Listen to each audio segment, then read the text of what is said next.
Welcome to our YouTube channel, the Stenography Academy Indore, for highly upgraded dictations of English shorthand with clear pronunciation. Like, share, subscribe our channel.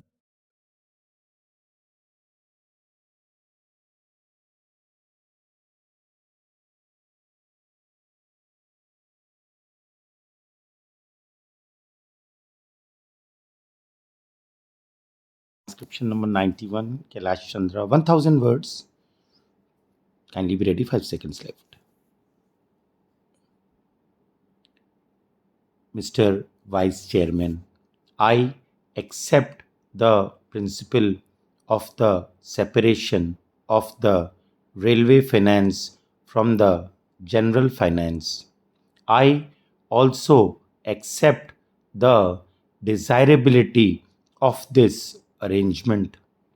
It is not only a convenient arrangement, but it is based on sound principles and is conducive to the better administration of the railways. I also agree that the contribution of the railways to the general revenues should be in the shape of fixed dividends, but I cannot agree that the dividend should be fixed at 4%, and that is the crux of the whole report. As a matter of fact, the committee was instituted only to go into that matter whether the dividend payable at the present time, that is 4%, was reasonable or not, and whether this arrangement should continue.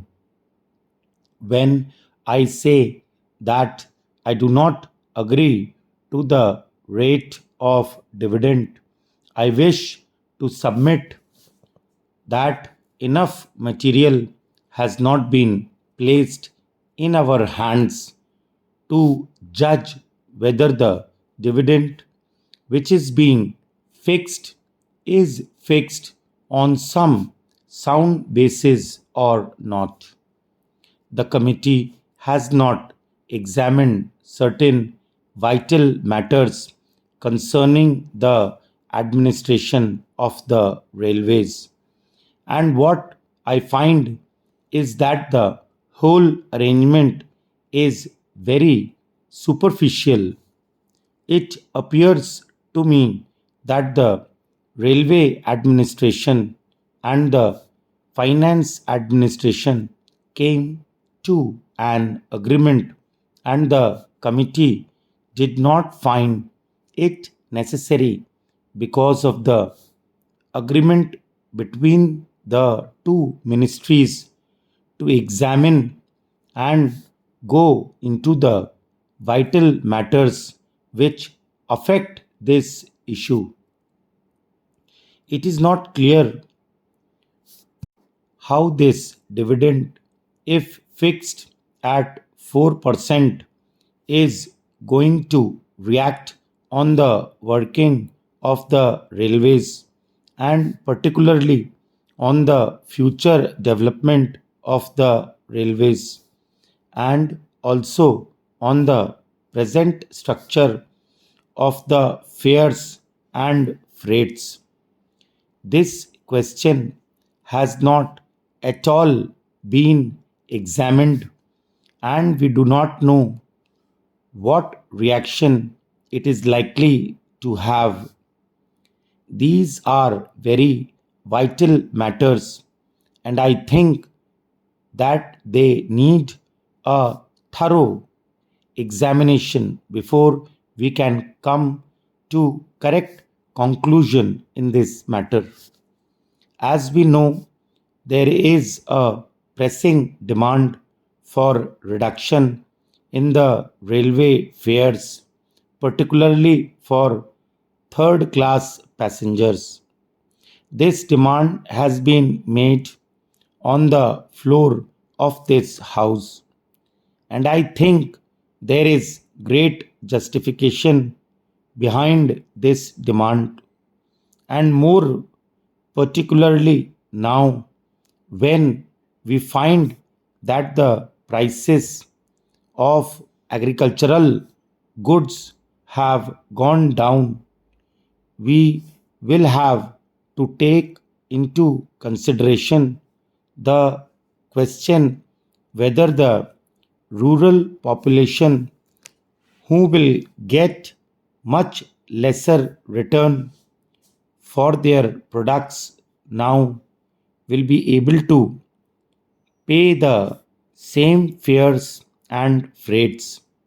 I also wish to draw your attention to the fact that the Federation of Indian Chambers of Commerce had submitted a memorandum to the Honorable the Railway Minister asking him for an examination and revision of the freight structure.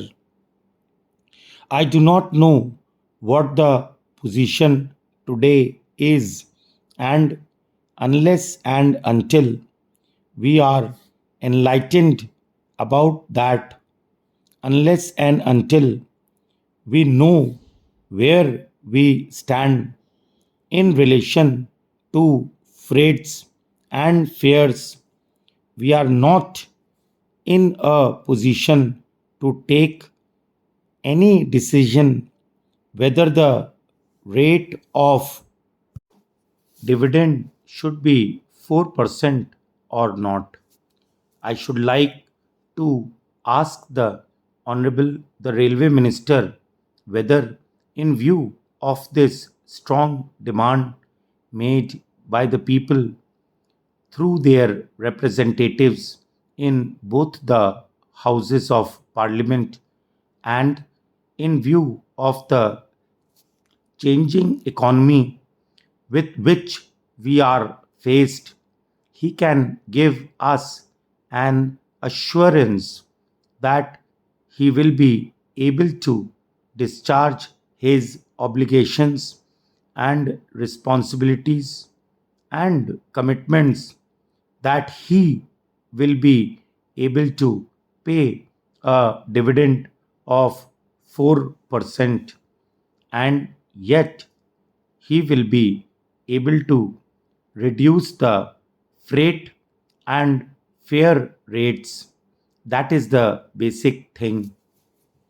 Another important factor which has to be taken into consideration is the development schemes. I wish to submit that there is no new approach in this matter. I find that we are going about in this matter in the same frigid manner, and the aspirations of the people have not at all been taken into consideration. The Honorable Railway Minister will remember that during the budget speeches made on the floor of this house, as well as in the other house, there have been incessant demands for the development of the railways. I don't know what he thinks about it, and how he thinks that after paying this dividend at 4%, he will be able to meet that demand, and he will be able to find a way for the railways to expand their economy as they think it proper, as would meet the demands and aspirations of the people. In this connection, I wish to invite your particular attention to the facts.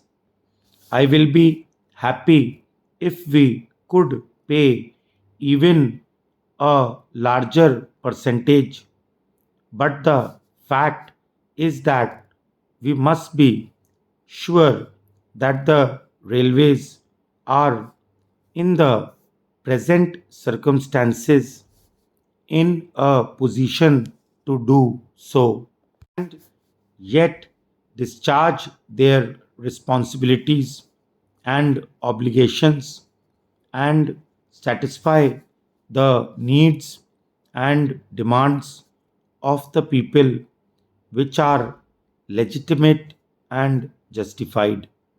Now, when we fix the dividend at 4%, what happens is that we also fix that of those projects which are to be considered as remunerative at 5%, because the railways want a margin of 1%. What actually happens is that when we fix it at such a high level, because of this percentage, we find that not many new projects are really taken up, and we have been very seriously disappointed in this matter. I therefore think that in the present circumstances, the railways cannot afford to pay a dividend of 4%. May I ask the railway minister whether it is not a fact that even he has not been able to contribute fully, or even he will fall short by about rupees 60 crores in his contribution towards the plan, out of the rupees 400 crores that the railways have to contribute. I find from his speech that they are faced with a net shortfall of about rupees 62 crores.